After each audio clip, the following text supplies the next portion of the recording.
comes, now that I think about it, with its own part that I expect they want you to use. So I am going to put this guy over here, like unto so. I'm going to put this like this. And then the trick will be to re-extend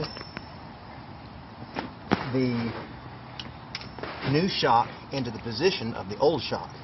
And then the last thing we'll do is we'll take off this protective cover over the pneumatic valve that reattaches the hose to the pneumatic leveling system. And there's a new bolt that comes with that. So that's obviously what they intend to do here. And then we will put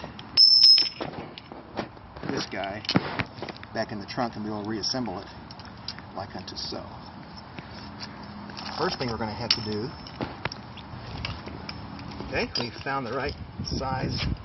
This is an 11/16 inch bolt nut that they use to secure the cup, this little cup mechanism, this little securing cup onto the top of this guy right here. And actually, to make that simple, what I'm going to do is I'm going to, since this guy goes on the side, and that's how it wants to be oriented, this guy needs to be turned about 90 degrees to give me the best shot of having clear access to this when I put it back in. So I'm going to loosen this just a little bit, and if I hold it this way, I think it needs to be more like this. In fact, let's take a look real quick.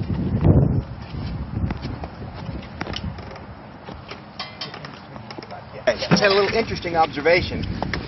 Just in looking at this, I made the incorrect assumption that this little adapter plate is symmetric about its long axis, and it's not. It's thicker on this side than that side, which means that this will fit through the holes in the trunk only one way. The only way I could make it fit then caused me to rotate the shock 180 degrees that put this valve on the opposite side, and the feed valve, the feed hose for it, won't reach. So what I'm going to have to do is loosen this nut, turn this assembly around 180 degrees, and then I can put it back in. Okay, now here's what we're going to do. We've got this in the correct orientation now, so we can put the valve on this side. So what I'm going to do is I'm going to put this part of the shock with this bushing mechanism through the holes in the bottom of the trunk. Then I'm going to secure it with these two nuts, and then with that secured, I'm going to go ahead and pull this guy out to mate with the bottom of the control arm, put the new bolts in place, hook up the valve, we should be done. So let's see how this goes. So I'm going to put that right here, and then I'm going to reach for this nut over here.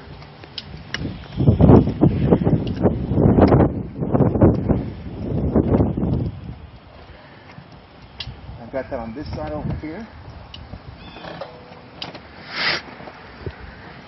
Let me see how it looks.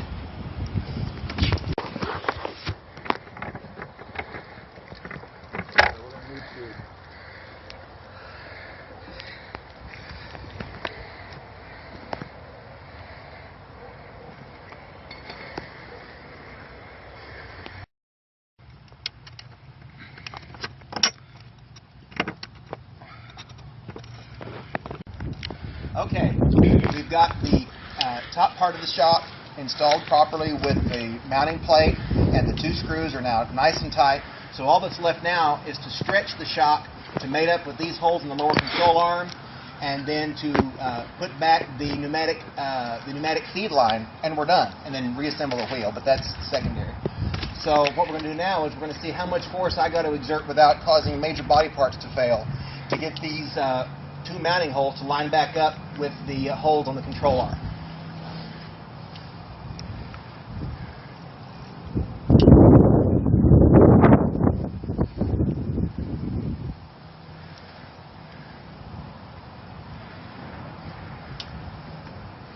So far, so good.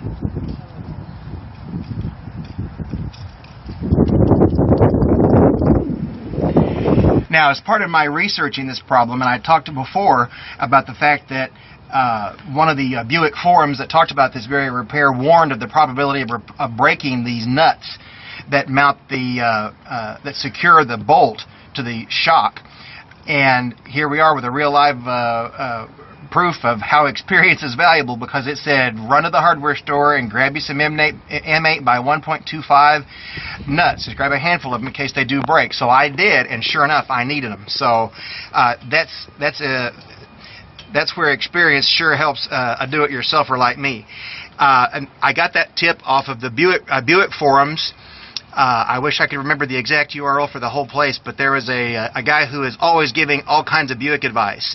He goes by a handle, I believe it is something like Emazadol97. But that is the absolutely the reason I knew to do that. Certainly not anything I would never have thought to have done without that little bit of advice. So thank you, sir. And I'm assuming it's a sir. Now we've got this shock extended almost as much as I can manually.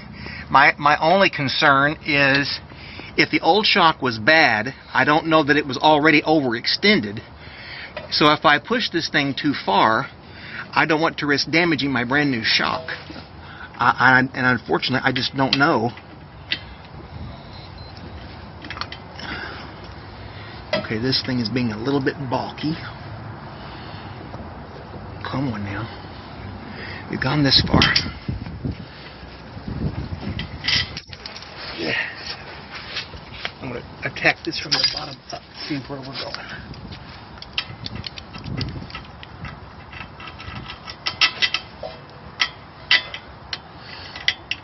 There we go. Much easier to see from the top down.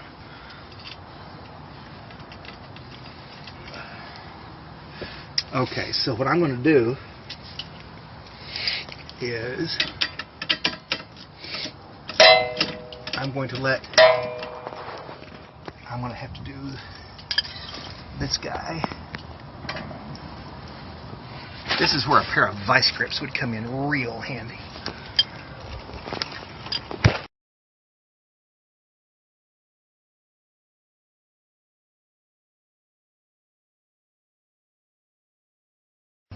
Alright, we've got the new shock in. We've got the 2 bolts in place. We've got them nice and tight. And all that's left now is to take the pneumatic adapter here, put it in place, and then wrap this little clampy clamp around it.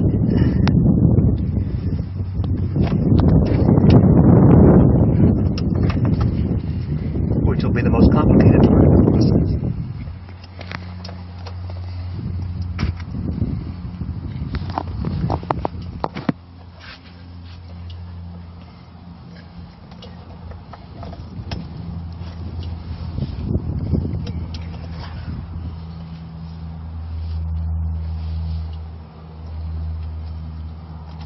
There we go.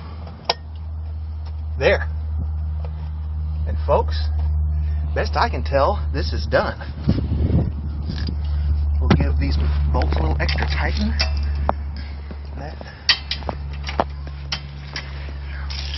Okay, we can now release. See, we're connected here, we're connected up there. We are tightened up at the top. Yep, we're done. So we're going to release the pneumatic jack here.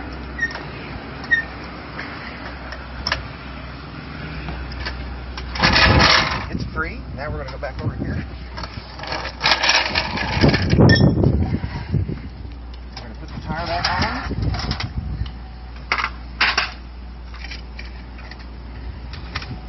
And then reverse the process on the other side. Hey, this is David. This is kind of a post-game wrap-up on our shock project. We went ahead and did the right shock, but we didn't video it, as it turned out to be pretty much a mirror image of everything on the other side, and it took me about a half an hour. It was much simpler once you've gone through the process once. About the only other problem we had was that we needed to replace a 10mm socket for those lower bolts, as my existing 10mm socket was rounded out, taking out the other bolts. Aside from that, it was just a matter of putting the wheels back on, tightening them to 100 foot-pounds with my torque wrench, and took it around the block, and it seems to be just fine. I do notice a little bit nicer ride in the back. It seems not to sway quite so much on the rear.